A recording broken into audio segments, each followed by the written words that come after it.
Hey there, folks. We're back. Pulp's back to its original counterclockwise rotation. Um, I kept the B57 belts for now because I'm going to see where that's going to lay out on that old bracket I showed you. I got some safeties and some stuff to cut off of that thing first so we can mock this up. It used to be driven by a PTO shaft. Now we're going to put this engine on it, so I'm not really sure where the layout's going to be. Might have to change the belt size yet, but yeah, first things first, man. Get that safety shit out of there. So this is the old plate that the pump used to be mounted to, so I know those holes are exactly where they need to be. I'm going to start there.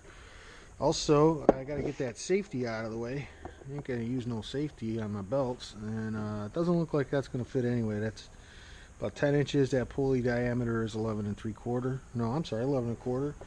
And this is going to bolt to the frame rail, hopefully, right? And then that means that the engine's going to be on the inside of the frame rail, space permitting. It's a little tall. Might have to make this plate extend or go deeper out. I'm not really sure where that's going to lay out, but the engine is probably going to be taller than where the bottom of that frame flange is going to end up, which is right about here. Now bolting and unbolting is definitely the way to go, except for when you got some fasteners that aren't in a very good spot. I ain't using hand tools on something I'm not going to use again.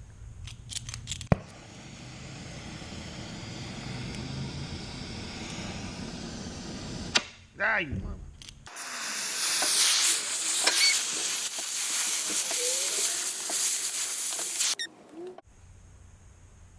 Now, just because I had the blue tipped wrench out doesn't mean I'm going to take everything off like that. If you got easy access to it, just unbolt it. I'm not a fucking savage.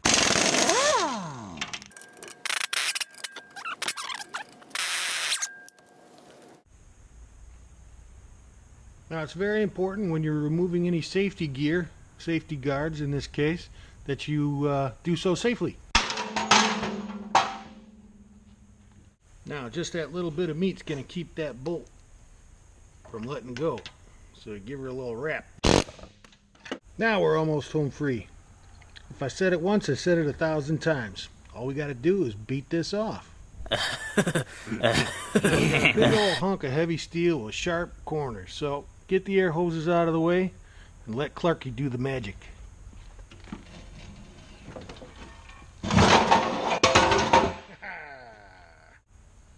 Well, this thing's been on there so long it wants a little love.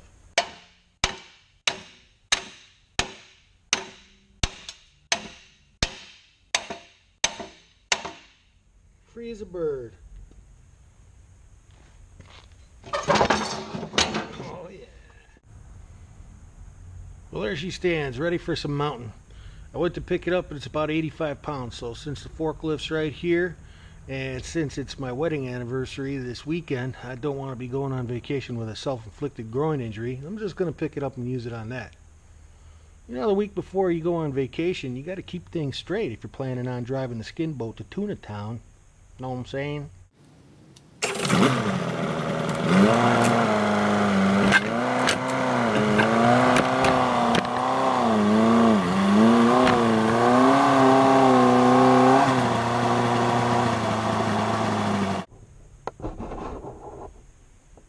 Now the right thing to do would be to go outside with this, put a pressure washer on it, get it cleaned up, put a fresh coat of paint on it, but fuck that.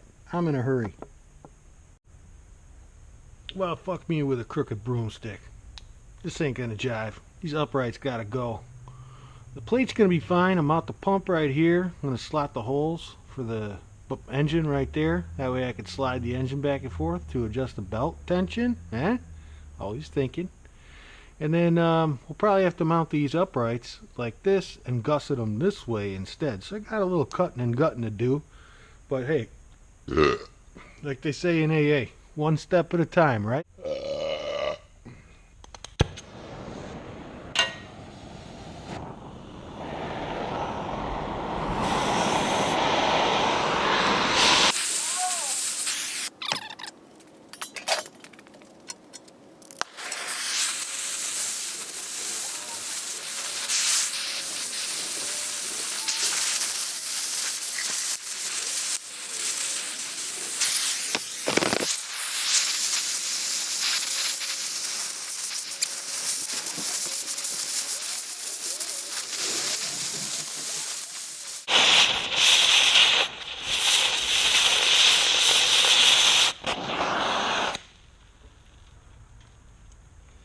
Oh, that sucked some fucking balls.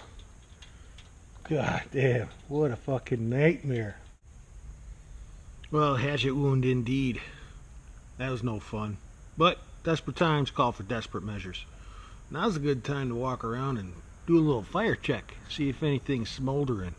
I got some oily sawdust all over the place, and you know what the mice haven't eaten yet could easily catch fire when I turn my back. That's a cool enough spot. Well, my experience tells me that there's probably going to be some meat left on here that's going to have to get cut before it'll break free. But with so much slag, there's really no way to know. So, got to get the thumper and start beating on her a little bit. See where she's loose and see where she's still tight. Oh, I missed it!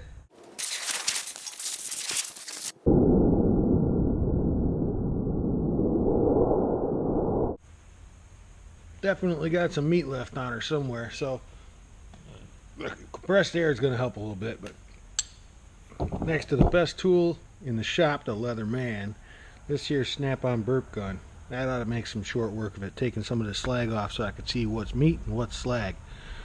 If you need one of these, just buy the best. You only cry once. Ah, and I just lost a filling. Now, as my old Finnish mentor used to say, it's unbelievable how much you can observe just by looking. So I gave this a pretty good look, and it looks to me like she's ready to pop off of there. So, if this don't work, I guess I'm going to have to break out the BFH. This one's hanging on. I'm going to have to walk around this thing with the torch again. Seems to be hanging on right about here.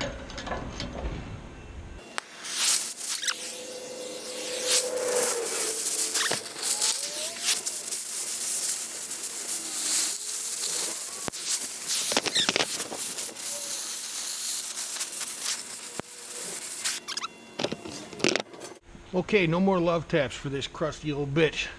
Uncle Joe's coming up to the plate.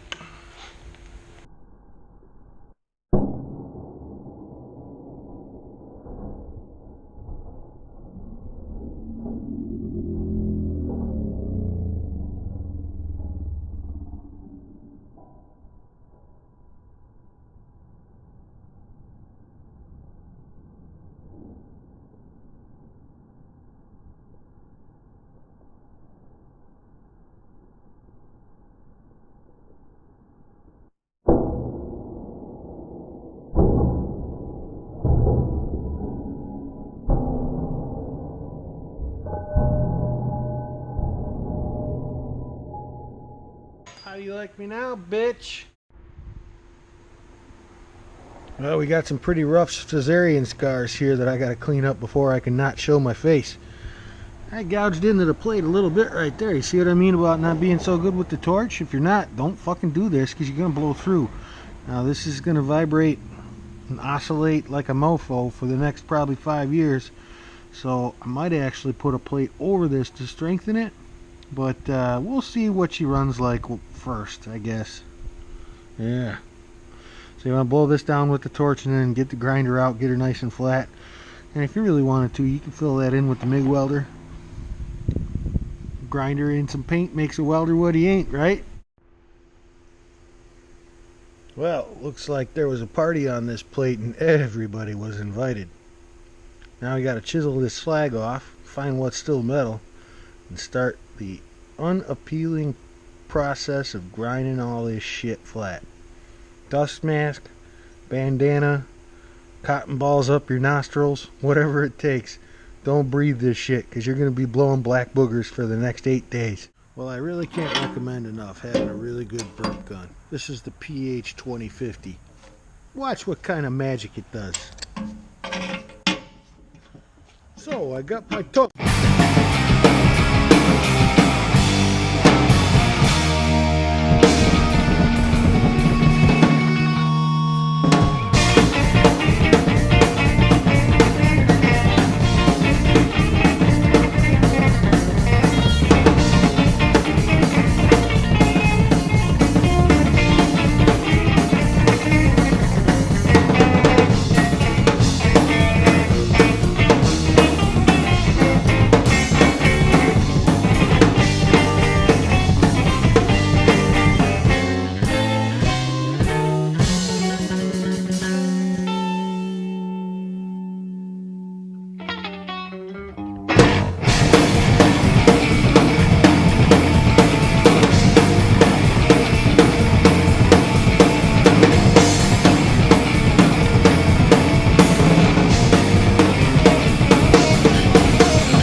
Now here comes the part that's no fun.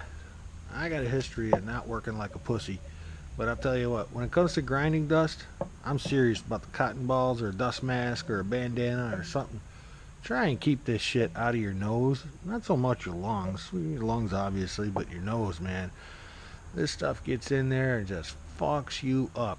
So I put a fan up, throw the grinding dust in there. Yeah, it fucks the motor of the fan up, but it takes a couple years and the thing's 35 bucks. Who gives a shit? I just don't want to go home and blow black boogers for the next 8 days.